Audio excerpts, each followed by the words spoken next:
The Galactic Council had been monitoring Earth for decades, watching the primitive humans stumble through their technological infancy. When Admiral Vex of the mighty Helix Empire received orders to demonstrate galactic superiority, he saw it as nothing more than a routine intimidation mission. The massive fleet of 2,000 warships emerged from hyperspace above Earth's atmosphere on a Tuesday morning. Each vessel stretched over 2 kilometers long, bristling with plasma cannons and energy shields that had conquered hundreds of worlds. Admiral Vex stood on the bridge of his flagship, the Dominion, watching the blue marble below with casual indifference.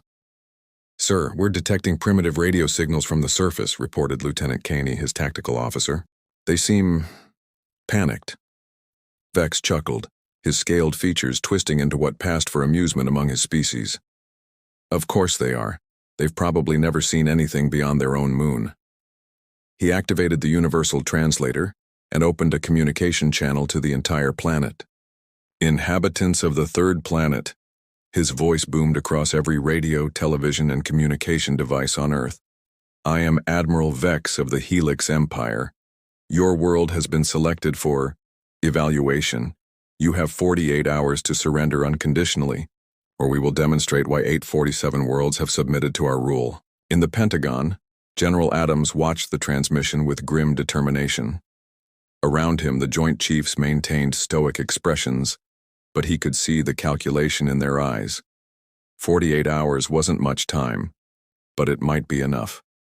"Get me the President," Adams said quietly, "and activate Protocol 7. Within minutes, secure lines buzzed with activity across the globe. From NORAD to the Kremlin, from Beijing to New Delhi, the same message went out. This is not a drill. Implement all defensive measures. Authorization code, Omega Black.Admiral. Vex, meanwhile, was enjoying what he assumed would be his easiest conquest. His intelligence reports showed a species that had barely mastered spaceflight, still relying on chemical rockets and primitive satellites. They possessed nuclear weapons, but nothing that could penetrate Helix shielding. "Sir," Caney interrupted his thoughts, "long-range sensors are detecting increased activity on the surface. Military bases are going to high alert worldwide." "Let them scurry," Vex replied, pouring himself a cup of fermented Kala juice. "It will make their eventual submission more satisfying." But down on Earth, something unprecedented was happening. In secret facilities buried deep beneath mountains and ocean floors, projects that had been theoretical for decades were suddenly given unlimited resources and authorization. The world's greatest minds, who had been working in isolation, were now connected through quantum-encrypted networks. Dr. Lisa Park at MIT received a call that would change everything. "Doctor, this is Director Stone. You have full authorization to implement Project Mirror Shield. Whatever you need, you get it. No questions, no delays." Similar calls went out to dozens of facilities. In Switzerland, Dr. Hans Müller activated dormant particle accelerators. In Japan, Dr. Akira Tanaka powered up experimental fusion reactors. In Russia, Dr. Natasha Petrov began uploading decades of theoretical quantum mechanics research into military quantum computers. The aliens had made one critical error in their assessment. They had underestimated not human technology but human preparation. For 70 years since the first UFO sightings, a secret international coalition had been preparing for this exact scenario. Not through treaties or formal agreements, but through the quiet understanding that when the time came, old enemies would become allies. As the first 24 hours ticked by, Admiral Vex noticed some unusual energy readings from the planet's surface, but his science officer assured him they were within normal parameters for a primitive industrial civilization under stress. "They're probably trying to launch their chemical rockets," the science officer laughed. "Perhaps they think they can ram us." Vex nodded absently, already composing his victory report to the Galactic Council. This conquest would secure his promotion to Fleet Admiral and cement the Helix Empire's reputation as the dominant force in the galaxy. He had no way of knowing that in laboratories across Earth, human scientists were putting the finishing touches on technologies that would redefine what it meant to be primitive. Quantum field manipulators hummed to life. Directed energy systems that existed only in theory were being assembled by teams working around the clock. Most importantly, a global defense network that had been planned in secret for decades was finally coming online. As Earth's rotation brought the first day to a close, Admiral Vex retired to his quarters, confident that tomorrow would bring humanity's surrender. He had conquered races far more advanced than these peculiar bipeds. He was about to learn that humans had one advantage no other species possessed: the ability to exceed every limitation when their survival was at stake. Hour 26 of the ultimatum found Admiral Vex reviewing routine sensor reports when something made him pause. The energy signatures from Earth's surface had tripled overnight, and they weren't coming from the expected locations. "Lieutenant Caney, explain these readings," Vex demanded, pointing at his tactical display. Caney frowned at the data. "Sir, it appears the humans have multiple power sources we didn't detect initially. Underground facilities, ocean-based platforms, but the energy output shouldn't be possible with their primitive fusion technology."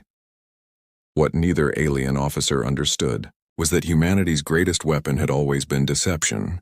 The visible infrastructure, the cities, the obvious military bases, the primitive space stations, these were merely the surface layer of a civilization that had learned to hide its most important assets. Deep beneath the Colorado mountains, General Adams stood in a command center that officially didn't exist. Surrounding him were representatives from every major power on Earth, their differences forgotten in the face of extinction. "Status report," Adams requested. Colonel Martinez stepped forward. "Mirror shield satellites are in position. All 144 units achieved orbit during the night launch window. The aliens didn't even notice. Their sensors were focused on our decoy launches. Quantum disruption arrays? Online in 17 locations. Dr. Park confirms they can generate localized space-time, distortions up to 50,000 kilometers from Earth's surface. And the Prometheus weapons?" A pause. "Fusion lances are charged and ready. Range, 300,000 kilometers. Penetration capacity, theoretical upper limits."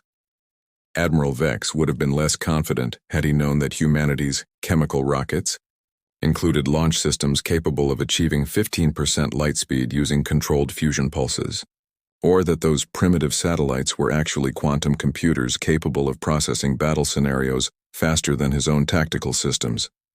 But the human's greatest advantage wasn't technological. It was psychological. Every species, the Helix Empire had conquered, had fought them the way they expected to be fought: ship against ship, fleet against fleet, following the established rules of galactic warfare. Humans had spent decades studying every alien encounter, every leaked piece of galactic technology, every pattern in how advanced civilizations conducted war. They had reached one crucial conclusion: conventional space battles were unwinnable against superior technology, so they had chosen not to fight conventionally. "Sir," Caney's voice carried a note of concern, "I'm detecting some unusual activity in their outer atmosphere. Small objects moving at high velocity." Vex glanced at the readings dismissively. "Space debris. Their gravity well is probably pulling in asteroids. Happens on primitive worlds." Those asteroids were actually phase 1 of humanity's response. 50,000 kinetic impactors, each no larger than a baseball, accelerated to 20% light speed using magnetic launch systems that had been disguised as radio telescopes. They wouldn't arrive for another 18 hours, but when they did, they would test something no alien empire had ever encountered: Earth's first relativistic weapons. In Beijing, Dr. Wei observed the alien fleet through instruments that the invaders couldn't even detect. "Their shield frequency is cycling every 4.7 seconds, she reported to the global network. "Standard helix pattern, exactly as the defector intel predicted." That defector intel had come from a damaged alien probe that had crashed in Siberia in 1987. For 38 years, Earth's best scientists had reverse-engineered not just its technology, but the entire technological philosophy behind it. They understood helix shields, helix weapons, helix tactics, because they had been studying them for decades. Meanwhile, Admiral Vex was growing irritated with the humans' lack of response. "Have they sent any surrender negotiations?" "No, sir." In fact, their military communications have gone completely silent. We're detecting no radio chatter between their bases. Probably paralyzed with fear, Vex decided. Begin intimidation bombardments. Target their largest cities, but keep the damage minimal, just enough to encourage submission. It was exactly the response humanity had anticipated. As the first alien plasma bolts streaked toward Earth's major population centers, they encountered something that defied every known law of physics. The plasma simply stopped, suspended in midair as if frozen in time. What the hell? Vex shot to his feet. Dr. Park's voice crackled through every communication system on the alien flagship. Admiral Vex of the Helix Empire, this is Dr. Lisa Park, representing the United Earth Defense Force. Your weapons have been neutralized by quantum field manipulation. You now have 22 hours to withdraw from our solar system. In the stunned silence that followed, Vex could hear his own heartbeat. A primitive species had just addressed him by name and demonstrated technology that shouldn't exist. How did they? Sir, Caney whispered. They're broadcasting on our internal frequencies. They're inside our communications grid. The hunters had just realized they might be the prey. Admiral Vex stared at his tactical display in disbelief.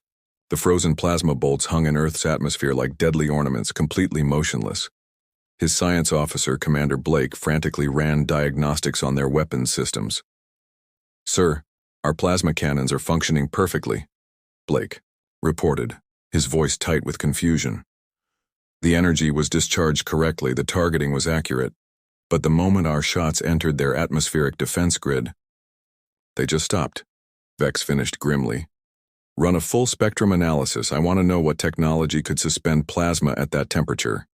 What Vex couldn't know was that Dr. Park's team had solved the problem of plasma suspension by thinking outside conventional physics. Instead of trying to stop the energy directly, they had created localized fields where time itself moved differently, not stopped, but slowed to a crawl. The plasma bolts were still moving, just at 1/10,000th their normal speed. In the underground command center, General Adams watched the alien fleet's reaction with satisfaction. Phase 2, Dr. Park? Initiating now, General. Across Earth's surface, installations that looked like ordinary radio dishes began to emit signals that shouldn't have been possible. The aliens detected the transmissions immediately, and that was exactly the point. Sir, Caney called out urgently, the humans are broadcasting some kind of interference signal. It's adapting to our communication frequencies faster than we can change them. Admiral Vex felt his first real moment of concern. Block the signals. I can't, sir. They're not just jamming us. They're learning our protocols in real time and mimicking them perfectly. They're inside our entire network now. What the Helix Empire was experiencing was humanity's decades-long study of their technology finally bearing fruit. Every communication, every sensor sweep, every routine diagnostic the alien fleet performed was being monitored, analyzed, and turned against them by quantum computers that had been specifically designed for this purpose. But Admiral Vex had not conquered 847 worlds by giving up easily. All ships, prepare for synchronized bombardment. If we can't penetrate their defense grid with precision strikes, we'll overwhelm it with sheer volume. 2,000 warships began charging their primary weapons simultaneously. The energy buildup was so massive that it created visible distortions in space around the fleet. In response, Dr. Park activated Phase 3. Quantum disruption arrays are online, she announced, targeting the enemy fleet's power distribution network.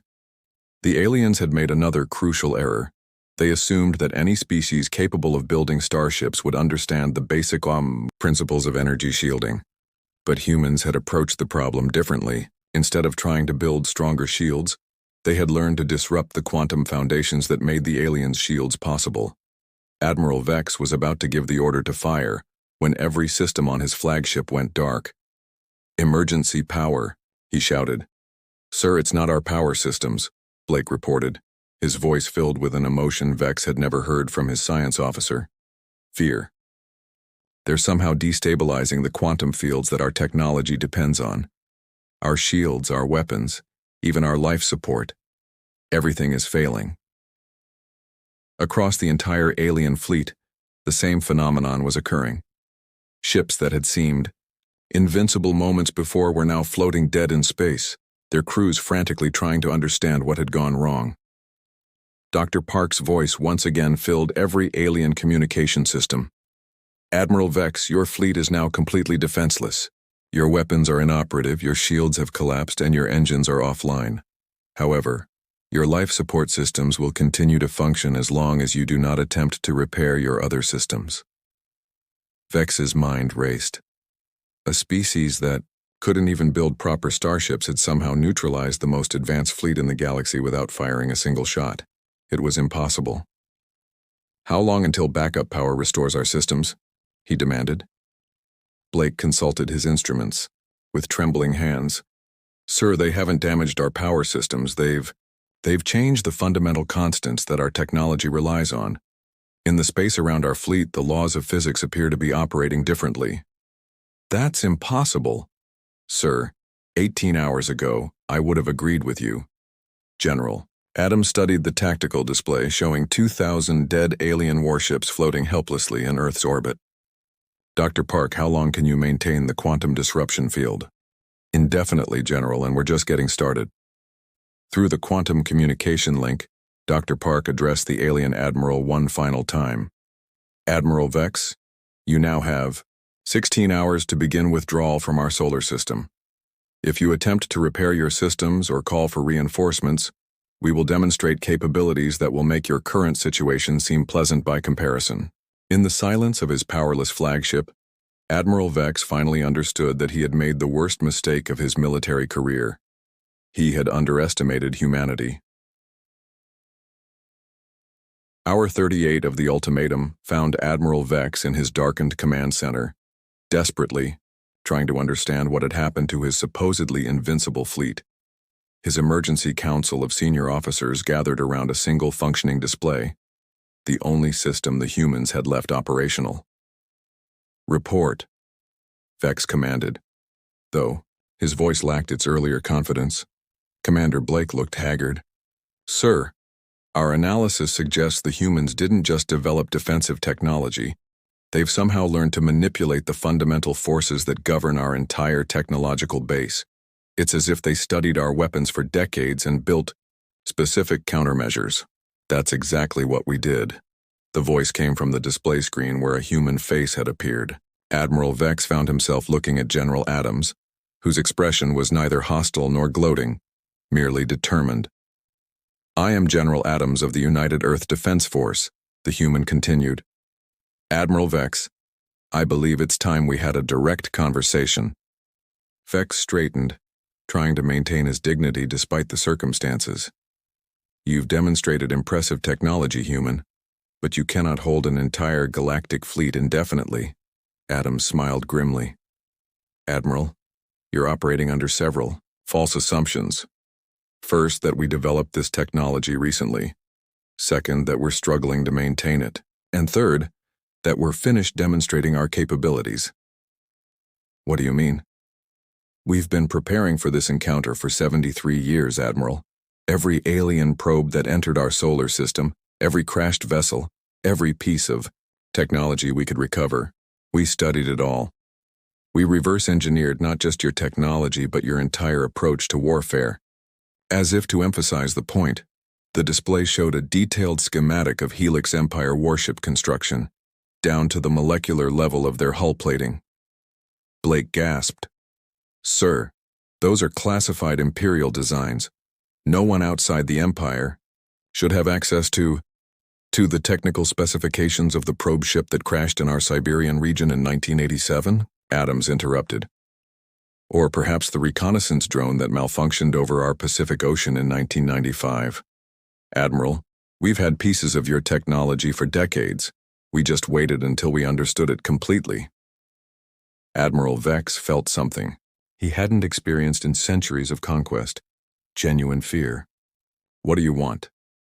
"That's a better question. We want you to leave our solar system and never return. But more importantly, we want you to deliver a message to the Galactic Council." The display changed to show Earth from orbit, but now Vex could see things that had been invisible before. massive installations that had somehow been hidden from his sensors, weapons platforms that defied conventional physics. Most disturbing of all, what appeared to be construction facilities in Earth's asteroid belt. Facilities that looked far too advanced for a primitive species. You see, Admiral, humanity has always had one significant advantage over other species. We're exceptionally good at learning from our enemies. Every empire that has ever threatened us has taught us something valuable. The Helix Empire has been an excellent teacher. Impossible, Vex whispered. Our intelligence reports showed you had barely achieved spaceflight. Our intelligence wanted you to think that, Adams replied. Tell me, Admiral, when you studied our species, did your analysts notice that we're the only known civilization that has never been conquered? That despite thousands of years of warfare among ourselves, we've never submitted to external force? We let you see what we wanted you to see, Adams continued. Chemical rockets that were actually fusion drives with their signatures masked. Primitive satellites that were quantum communication nodes. Radio telescopes that were magnetic launch systems. Admiral, you didn't invade a primitive world. You walked into a trap that took us 70 years to prepare. Commander Blake studied his readings with growing alarm. Sir, those energy signatures we detected, they weren't defensive systems powering up. They were weapons charging. Correct, Adams confirmed. And Admiral, you should know that the $50,000 projectiles we launched 18 hours ago will reach your position in approximately 4 hours. Each one carries enough kinetic energy to destroy a ship your size. Admiral Vex's tactical training finally overcame his shock. You're bluffing. No species develops technology that advanced in secret. No other species had to, Adams replied. No other species lived with the knowledge that someday, someone like you would come calling. Admiral, humanity has spent its entire technological development preparing for this moment. We didn't build a civilization, we built a weapon. The display showed a countdown timer, 03.4733 and decreasing. You have less than 4 hours to begin your withdrawal, Admiral. After that, we stop being defensive. For the first time in his military career, Admiral Vex considered the possibility that he was outmatched. Hour 42. Admiral Vex sat in his command chair, watching the countdown timer tick away. The final minutes of what he was beginning to understand would be remembered as the greatest military miscalculation in galactic history. Sir, Lieutenant Caney reported quietly. Long-range sensors confirm it. There are 50,000 objects approaching our position at 20% light speed. Impact in 3 hours, 12 minutes. Vex had spent the last 4 hours trying to find some way to restore his ship's functionality, to call for reinforcements, to salvage something from this disaster. Every attempt had failed. The humans had demonstrated a level of technological sophistication that made the Helix Empire look primitive by comparison. Admiral, General Adams' voice filled the bridge. I'm offering you one final opportunity to avoid unnecessary destruction. Begin your withdrawal now, and your fleet will be allowed to leave our solar system intact. And if we refuse? Then, in 3 hours and 11 minutes, you'll discover what happens when an unstoppable force meets a fleet that can no longer move.